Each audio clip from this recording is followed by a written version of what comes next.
I'll start out with, in order to facilitate the public's understanding and maintain a complete and orderly meeting, the format and procedures will be as follows. The meeting is being electronically recorded and minutes are being taken. Minutes shall consist of a condensed summary of the facts of the meeting. Meetings are broadcast in their entirety on cable channel 1303 or YouTube, Town of Camden. To maintain order, all comments or questions must be directed through the chair. Public comments are encouraged and important to this process. To maintain clarity, please exclude irrelevant or unduly repetitious comments. Each speaker must state his or her name, residence and connection, or interest in the topic prior to speaking. Please speak into the microphones. Speaker and committee members are requested to come to this meeting prepared to discuss matters in a clear and concise manner.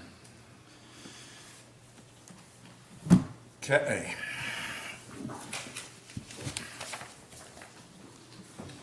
First agenda item is non-agenda items. Any non-agenda items? Okay. Second item, approval of September 11th minutes.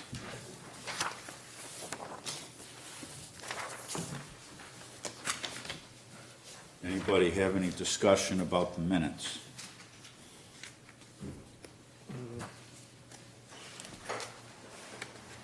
Yes, Elliot. Mr. Chairman, late is spelled wrong. Late Beach has one T in it, minor typo there. Yep.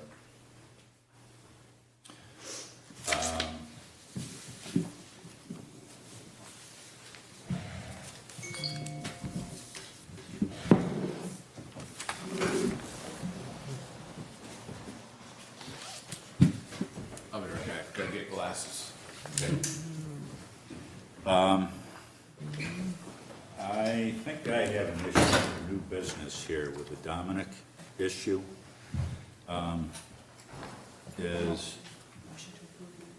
Pardon me? Approve minutes? Are they No, approved? this is the minutes. Oh, this is the minutes, okay. It was my interpretation, when he showed up, I mean, he was asked several times to produce documentation to present for his appeal. He showed up with no information. I think that's a very important fact that didn't make the minutes. I think we need to add that to the minutes. I mean, how does everybody in the committee feel how that meeting went? Under new business, it says Mark asked, oh, I see, to be able to look at this. Yeah, you asked for his documentation. I asked for documentation, yeah, so but what are we, you- in the past, before the meeting, we had several correspondence with Dominic about what he needed to bring to the meeting. And, I think just saying, Mark asked for the documentation that he'd been advised to bring to the meeting. And he make it very clear, he could not produce it, he did not produce any, or something like that, you know, just very, because that's the way I remember it. and I think that's an important fact, because this is a legal issue. Yes. I'm sorry, but I don't have a vote, so I'm not sure this matters one way or the other, but I think I'm duty-bound to raise a conflict. I'm doing some legal work for Mr. Joya, if that's what you're talking about when you say Dominic. So, oh, okay. Thank you. Thanks for clearing that up.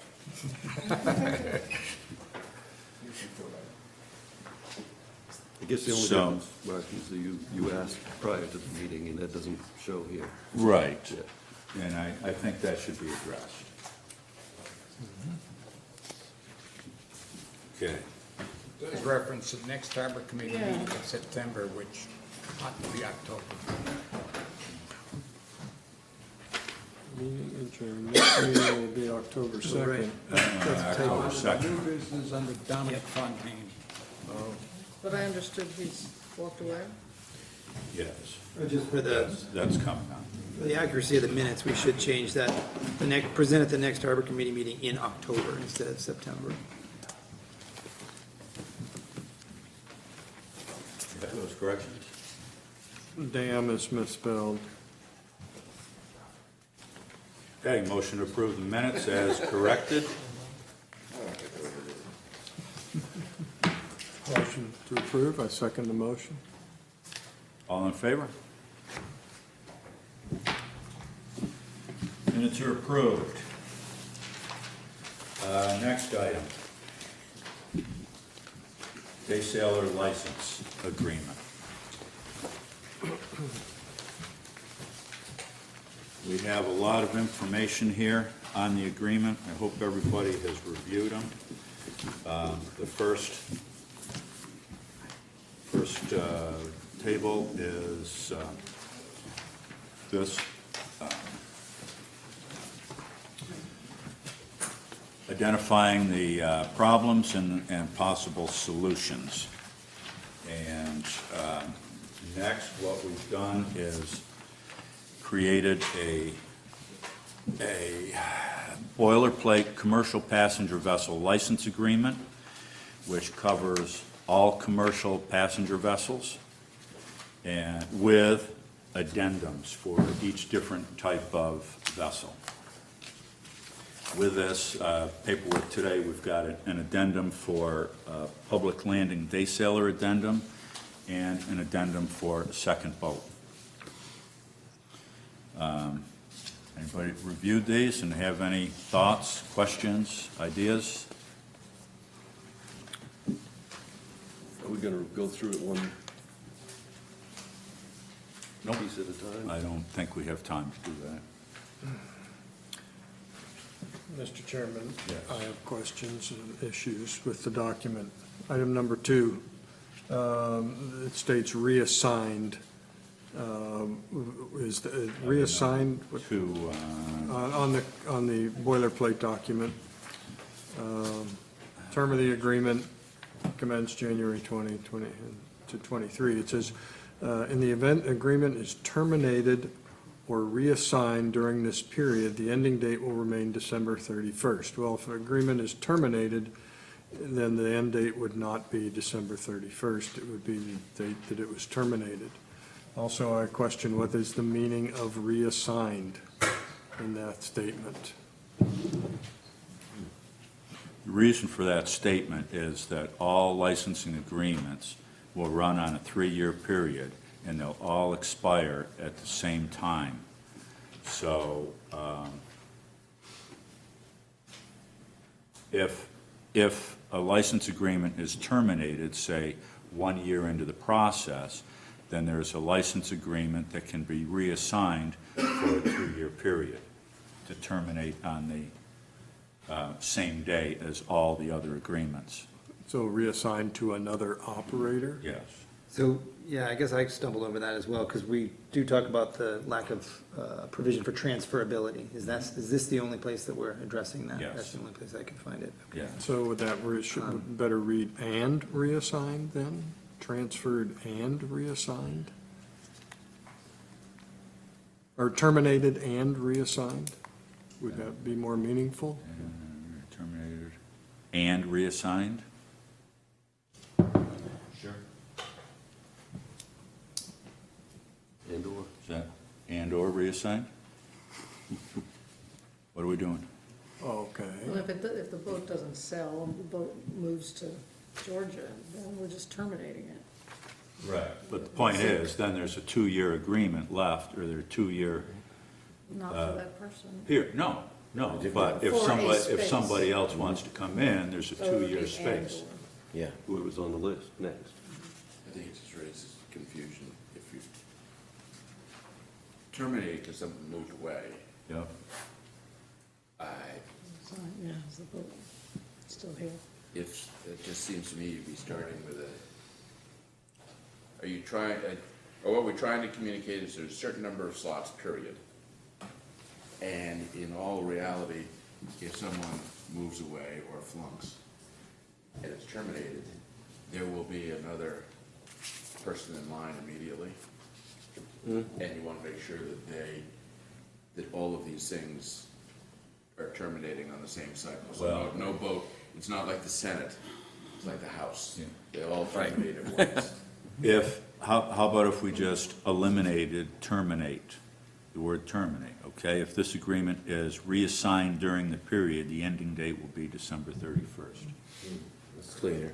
eliminates the whole, Yeah, okay? easy enough. It's the Do assumption we, that- do we need to spell out sort of the provisions for reassignment? You know, I don't believe so. I mean, it's up to the select board to assign the slots. Yeah, but this infers that it can be, that the holder of the agreement has If the some assignment separate is ability to reassign it to someone. reassigned by the select board, yeah, right, that'd be better. Yes.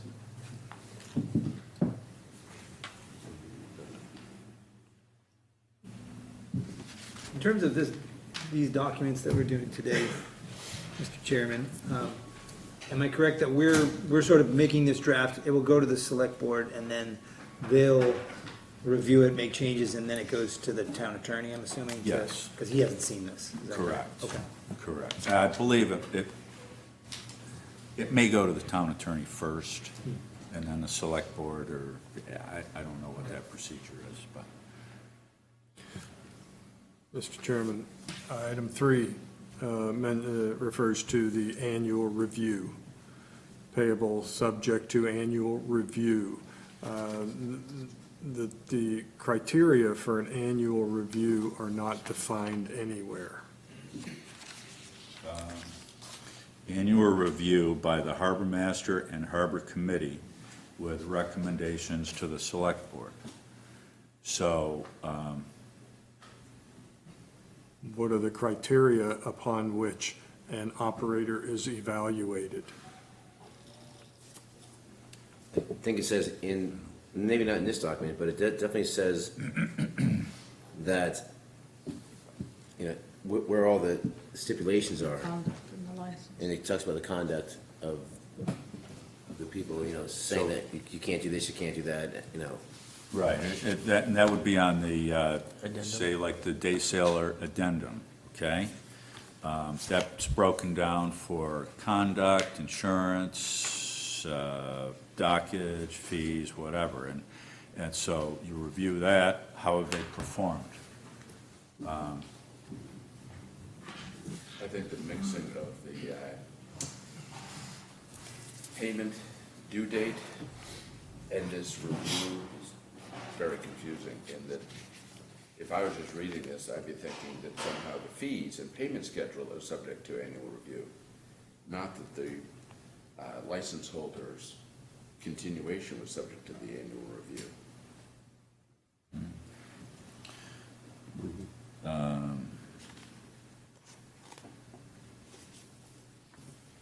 So how do we want to correct that? I'd have another paragraph that deals with performance reviews. I think payable January 1st should be in the previous sentence. So, okay, so we'll end it with payable January 1st of each year, okay, period, and then another paragraph.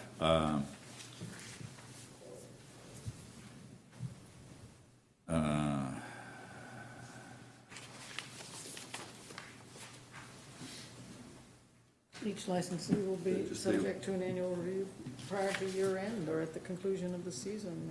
Right, I think when we were talking about this before, we thought that sometime right around now, there would be this annual review, and it would all be out of the way for someone's due date for their, so that if they had problems, they know if they were in, out, what was going on. Payable January 1st of each year, okay, period. And then how do we word that? Each licensee will be subject to an annual review by the harbor master and harbor committee. For compliance with the Agreement. terms of the agreement. Agreement.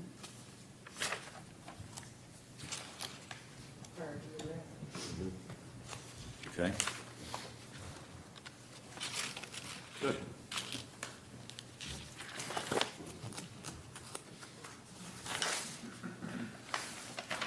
So I think I would try to make that clear that they're reviewing.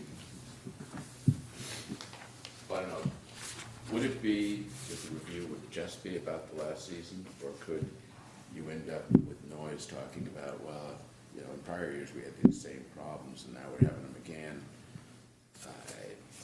I think so. I mean, because if you have problems one year and you have an annual review, and okay, you approve it again for another year, As long as you, clean that up. So, I mean, if you didn't, then, you know, It's a matter of record. goodbye. Yeah.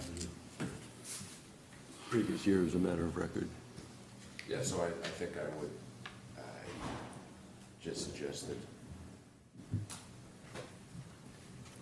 well, you don't want to get boxed in, and then the next thing you know, if you didn't hold a review, but sometime prior to December 31st, they will be subject to the annual review. Yeah. And I think, you know, it could be just something as simple as a harbor committee meeting in October has a harbor master report. How'd everything work out this summer with the day sailors, the windjammers, whoever? And, you know, how was the performance? Any issues? Anything we need to talk about?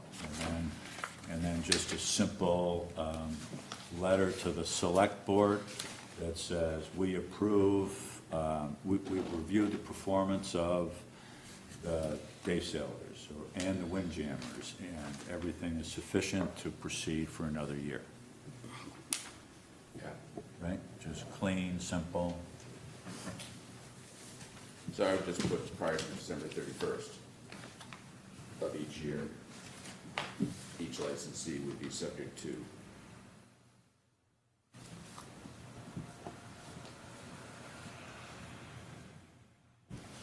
Okay? Mr. Chairman, item number 8 here, and I will note, and this originates with my draft, but I misnumbered here, items 5 and 6 are shown twice here. The numbers are used twice, but regardless of that, as it's shown here, item number 8 regarding insurance. The requirement for insurance is also described in the day sailor addendum. Right. So, The reason I did that is because there are different insurance requirements for the day sailors and the windjammers. So it seemed appropriate to state that also in the addendum. and that difference, is that strictly in the The limit? amounts, one is 500,000 for the day sailors, it's $1 million for the windjammers. And what is the reason for that difference? Can anyone offer insight on that? Amount of damage they can cause, but I don't know. It's in the old agreements. Yeah, I know it is in the old ones, and I wondered why it was 500 for, 550 for day sailors, and it's it's $1 million, and maybe it's $1 million for all of the windjammer. I'd have to correct that. I think it's probably due to the size of the vessels, don't you think? That's a total guess there, but. And one has reverse and one's doesn't. Pardon? Oh, The day sailors have reverse, the windjammers don't. good point, actually. The day sailors are coming in and out all the time, windjammers less. Yep. I don't know why there'd be a difference. What do you want to do? I guess Ask the lawyers can to, Ask the Mr. question. Sandy, do you have anything to share on this topic? Well, it probably makes sense where there's greater risk from the frequency of the berthing to have that difference, but on the other hand, I don't see a downside to making it even at the higher amount. Greater risk frequency of what?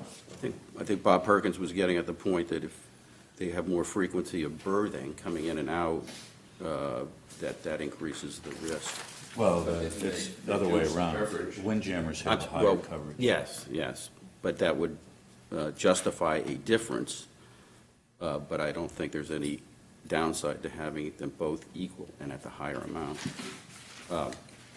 And if I can on this topic, I would note that I think you probably got it covered by saying, or some other insurance, but in fact, most of the employees of the permittee are going to be considered Jones Act seamen, the state workers' compensation statute has a carve-out for Jones Act seamen whereby they're not covered under workers' compensation. So you might want to change this to be more specific and say, shall carry adequate standard marine insurance coverage, including hull and P&I, P&I being protection and indemnity coverage, which provides for such injuries to employees. Just a suggestion. So is the Jones Act coverage essentially the same as workers' comp coverage? It's just a different matrix that? So a Jones Act seaman would have coverage under that statute, which is basically a negligence cause of action. But they'd also have a claim for unseaworthiness under the general maritime law and something called maintenance and cure, which is the equivalent to statutory workers' comp for seamen. There's no statute for it, it's just been handed down. But yeah, to answer your question, Do yeah. they have a mandatory insurance requirement like state workers' comp? No. Or if you don't have it, then your boat is your insurance? Right.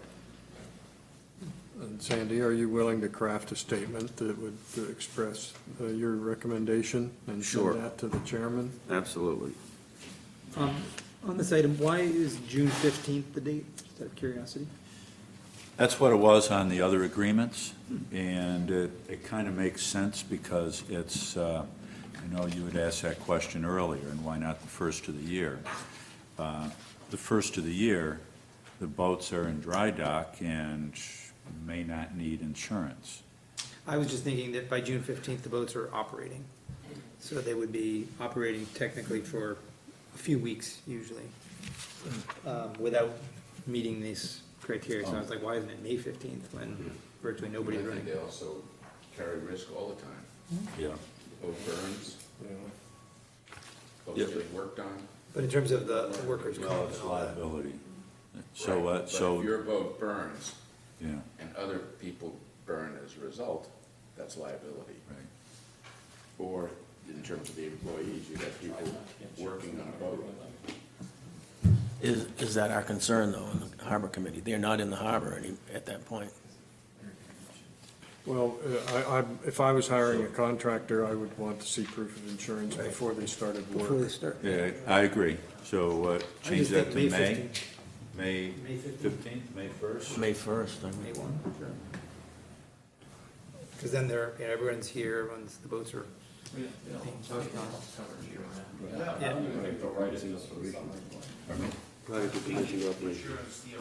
Same thing, so we modify the policies for The off-season, oh, so we have liability coverage for the whole entire. so it doesn't really matter, okay.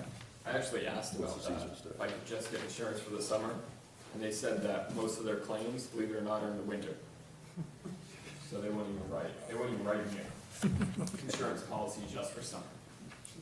So, Mr. Chairman, if I am understanding comments from the Day Sailor Group correctly, they're saying that it would be all right to coincide with the term of the license. How you do it? I'm year round. Yeah. I would, everybody's year round with the policy, so. It doesn't change in the seasons, it's just a solid, consistent. Well, Is that the same for the windjammers?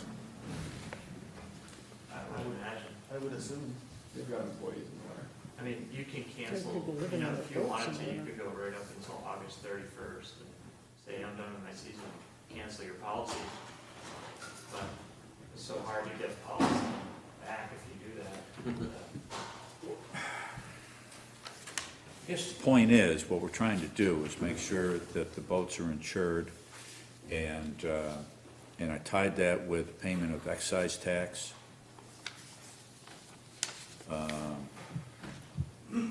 So if they're on the same date, Sure. then, yeah, just a minute.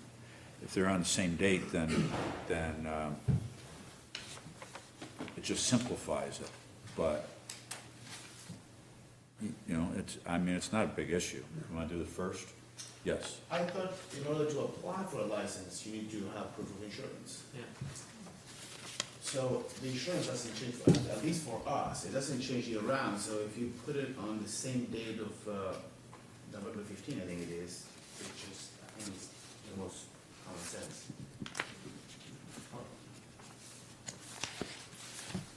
I just talk. Sure, go ahead. So I have two questions about this. Number one, I think that the idea behind this all those years ago when they put it on there, it happened while you and I were both running boats, is that just to make sure that somebody didn't cancel their insurance policy from the winter to the summer, right? So May 1st makes a lot of sense. If you just do it November 18th, then somebody could cancel right after they get it, not sure if they're both in the summer. I think it just shows that you have insurance coverage, so it makes sense to me. Anybody disagrees? I'd like to think everybody's running insurance with what's going on down there, so the beginning of the season sounds really appropriate. Number two, I wish Gene McKeever were here about that, $50,000 a person. Because I feel like Gene had something to do with writing those two numbers way back when. And there may be some cap in the insurance business that I can't think of, but I'm sure whatever we have is written to what the town has, but I'd be also curious how much of a change it is to double that. Still can do what you want, but I'm just curious. Well, I think what we're doing here is that those are minimum recommendations, and you can certainly double it as a vote on it. Right, but I mean, in a quadruple or insurance on there. whatever, an insurance policy, You know? which are all already tens of thousands of dollars. Just saying. I guess I'm missing your point. You I'm want just to, wondering if that gap difference between the windjammers and the day sailors was based on, industry Oh, cap, do you know what I mean? yes. Like, commercial truck drivers have a certain cap. So you're referring to the concept of standardizing the Yeah, but insurance? maybe or the same? standardization should be the lower number. Or somewhere in between. Yeah, I don't know. I think that's way above our pay grade. that's for the town attorney, I think. Exactly. I'm just curious what the history of it was written down. Yeah. Yeah. So, I'd be happy to ask one of the guys at Allen Agency for some reference, because I'm sure most of us have our policies over there. And maybe there is no difference. It may be already $1 million, I don't really know, to be honest with you. I just hand them the paperwork and say we can make it cover this. so what I'll do is just make a note there and have the town attorney review the insurance. Thank you. Chairman, item number, second number 5, about the need for a holding tank or a marine sanitation device. I would just suggest that we just include that with previous item, number 6, because it's basically specifying licensees shall comply with all federal, state, and local regulations, and we could say including the state of Maine federal no discharge area, blah, blah, blah. It doesn't need to be its own separate item. It is, complying with that is just complying with state and federal law, Well, except for it gives the Camden Harbor Master, which the town is given that authority under state and federal law. Oh, okay. Yeah, so I think it just clarifies it.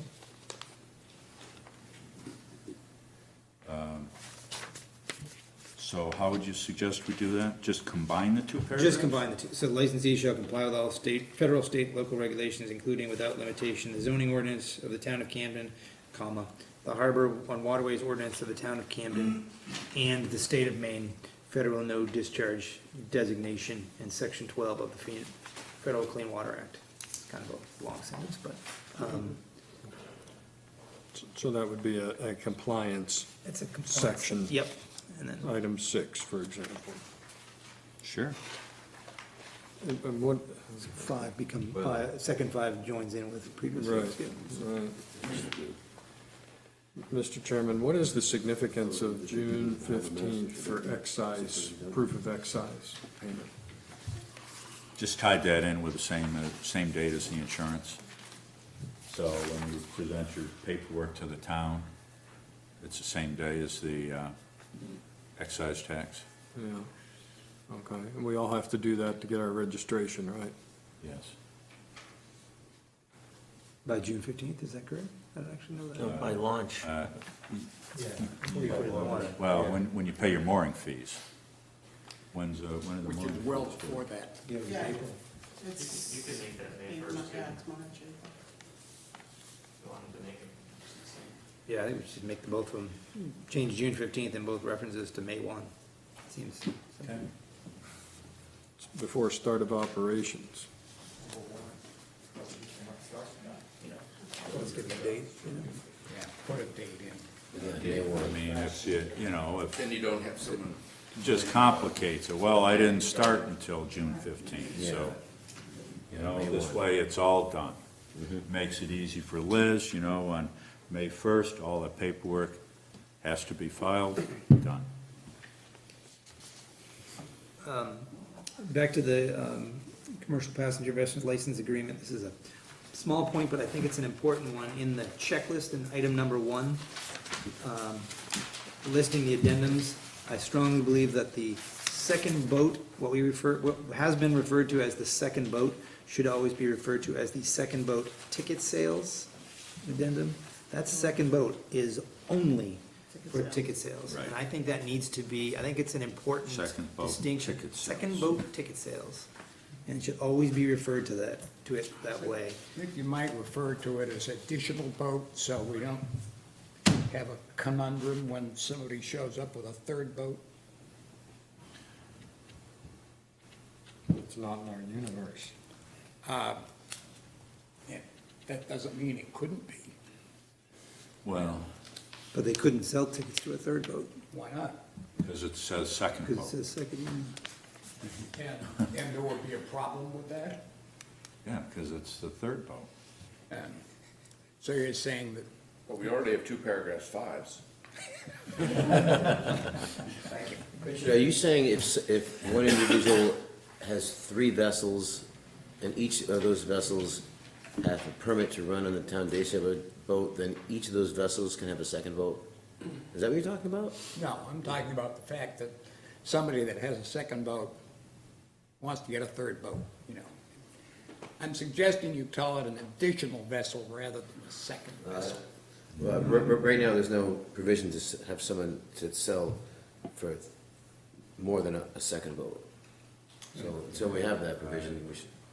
Yeah, I think it's important to keep it that way. If they wanted a third, they could appeal to the committee or something. That's opening Pandora's box there. Well, I mean, yeah, I mean, Well, that's what you did when you granted the second ticket. yeah, one The boxes are, is good enough for me. the box is Exactly. already open. Yeah, Yeah, that's not, I think it could. yes. Mr. Chairman, item number 12, or item 13, I'm sorry. It says, "This agreement supersedes any existing agreement between the parties with reference to passenger vessel operations at the licensed property." The agreements are specific to operators and specific boats. Right?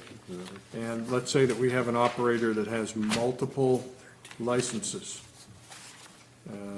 So I see a problem with the terminology here. Superseding any existing agreement between the parties with reference to passenger vessel operations. So that's saying that one license could supersede a second license for an operator of multiple boats, multiple licenses.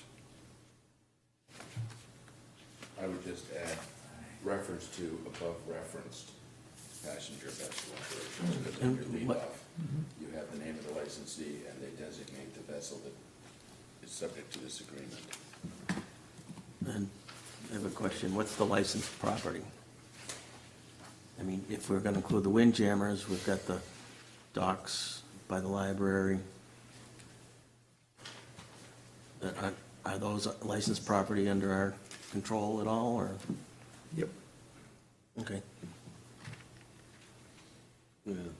Yeah, I think that's a good point, actually, that we need to say with reference to the above above referenced passenger vessel licensed property, because, and that makes me wonder, I guess we say, in the intro there, which operates the vessel blank, because an operator that was operating multiple vessels would have to sign an agreement for each vessel, is that correct? Okay, and we feel that is stated because of the singular vessel, as opposed to, which operates the vessels blank, blank, and blank. So how are we gonna change that? I think you should keep each agreement One boat. designated to a boat, which gets a performance review. Yep. So you Oh, can be yes. great on this boat, and terrible on this boat, Yes. and your reviews, and they're different agreements. Right. Add with respect to the vessel named above. So named above, yes. Doesn't the verbiage This disagree? existing agreement between the parties and this vessel. Or vessel named above, as Sandy suggested, I think that sounds good. Yeah, or vessel named above. This Between the agreement- parties. This agreement covers it. This agreement. Pardon me? It's this agreement. Covers what? It's got the name on it. It's got the name of the This- person. Right, but that doesn't- Supersedes it any supersedes existing any agreement. agreement, but we wanna make sure that they're, what we're saying is, when you sign this, any other agreements you think you have for the vessel Sophie is, gone. And this is the agreement for that vessel. Yeah, I think it's a smart thing to do. Okay, how about if we eliminate any? This agreement supersedes existing agreement between the parties. I think that changes. You have to that get changes the vessel meaning somewhere of in that the- sentence. The intent of the statement here. We didn't write this And statement, this is something carried over from previous is. agreements. But I read that, and I thought, well, about the case where you have an operator of has multiple licenses. And this is saying any existing agreement, well, that brings some confusion into the So thing. what if we did, this agreement supersedes the existing agreement between the parties with reference to with reference to operations by the above referenced passenger vessel at the licensed property? Really just, be like, we're saying this boat, this property. I think anything to that extent would be suitable for our purposes in the town lawyer. that- We can bring it up to the attention of the town lawyer and have him clean it up as that person feels appropriate. Yeah, yeah, that shows what the intention of this board is, for sure, and if the lawyer wants to label it, he or she can. So where are we with this paragraph? Removing the word any, I think, is important. I would not do that. I don't think that's a good I idea. would change where it says with reference to, and I would say with respect to the above referenced vessel and passenger vessel operating, blah, blah, blah, whatever. But you gotta get the word vessel in there, and I wouldn't take out any, because the point is you are trying to eliminate someone's claim that there was some Yeah. other thing that wasn't meant to be touched by this. Any and all. Okay.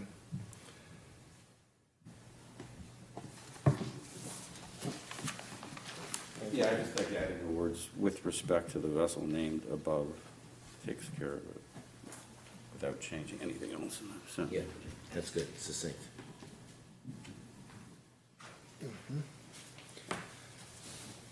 Got it. This agreement supersedes any existing agreement between the parties and vessel named above with reference to passenger vessels operating at the licensed property.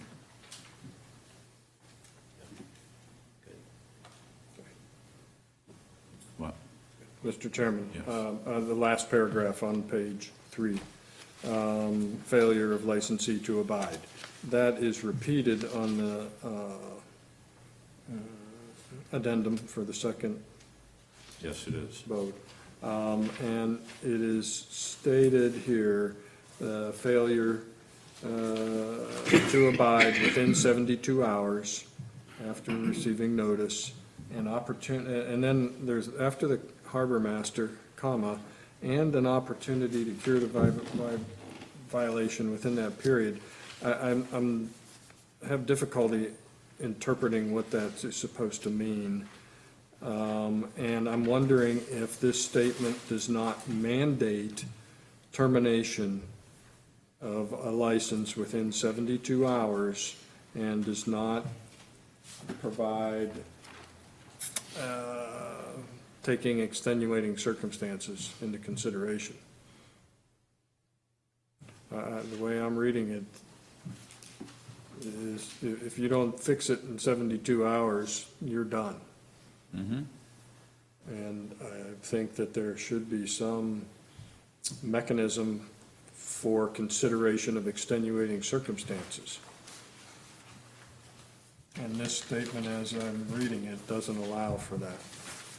Well, I think, I mean, that requires a written notice by the harbor master, so for the harbor master to write a notice, I mean, he would certainly be looking at extenuating circumstances.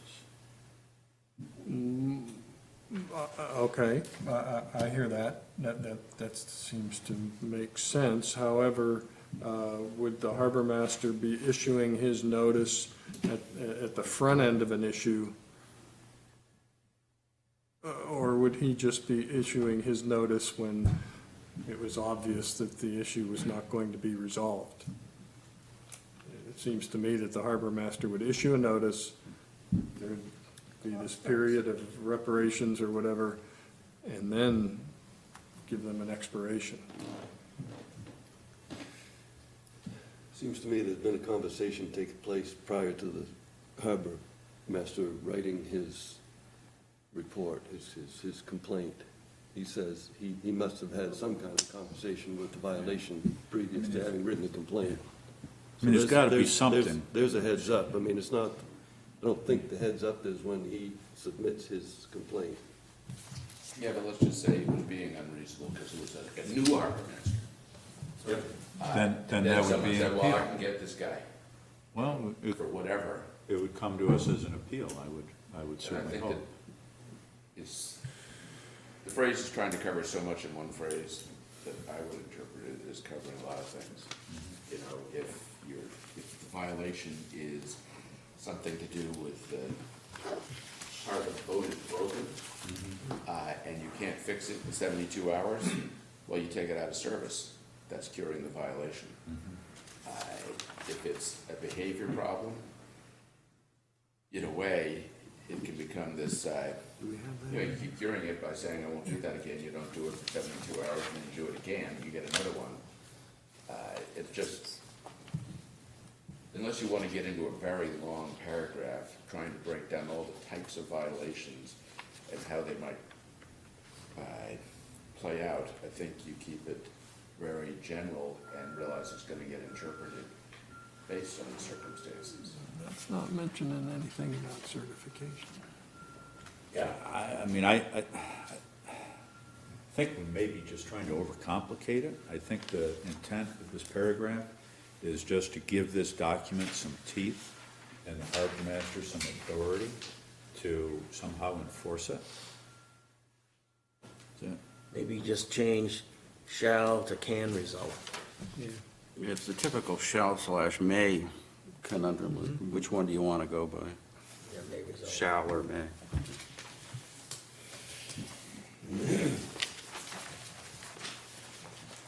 Change That way it's not may. mandated. Yeah. Right. I'm not sure what the second part is.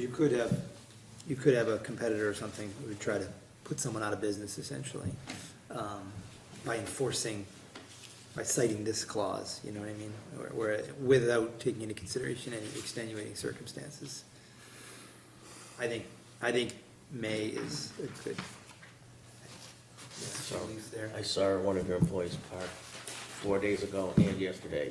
You're terminated. Exactly. In the definitions of the harbor ordinance, there's shall and may. The word shall is used to immediately and mandatory, let me start over. The word shall is used to indicate the mandatory, and the word may is used to indicate the permissive.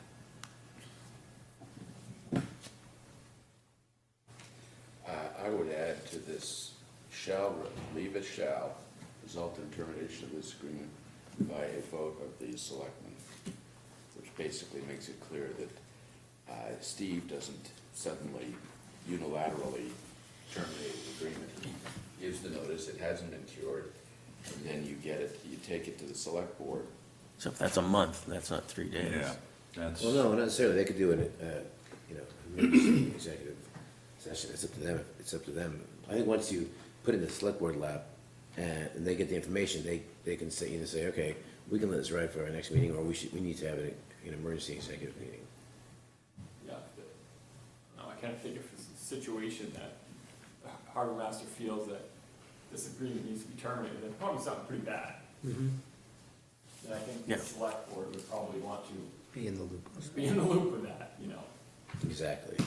And there is that, I see, an opportunity to cure, so that kind of gives the licensee the opportunity to say, well, I did attempt to do this, and I have tried to do this.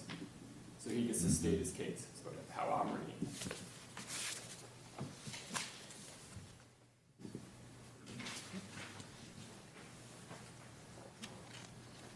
I can't imagine the town wanting to do this without the selectmen taking the action, because the potential liability if Steve has acted in error of shutting someone's season down in the middle of the season,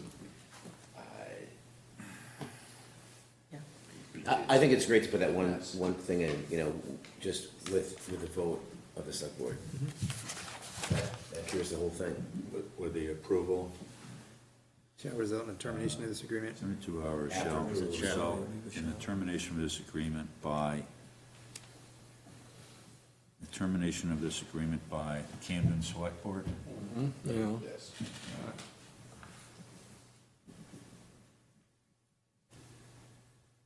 Well, then you gotta switch it to May. I'd put it to, I'd make it may and not shall. Yeah. That'd be my vote. Tells the Camden Select Board how to vote, if you say shall. Yeah, exactly. No point bringing it to them. Right. May result in a terminate, okay, good. You can have like, Next. Just point out that your term describes a 4-year period, not a 2-year period. Item 2. Oh, you refer to 22, that petition. Yeah, and December 31st, 2023. Oh, 5 minutes. very good. Now, So just change December to you can 2020. change it. You can, yeah. Good one. The new ones will start.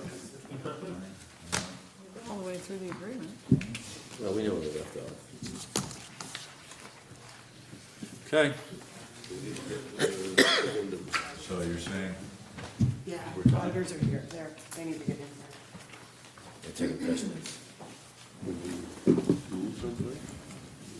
Not have it recorded? no, the thing is, a town office like this, you don't have another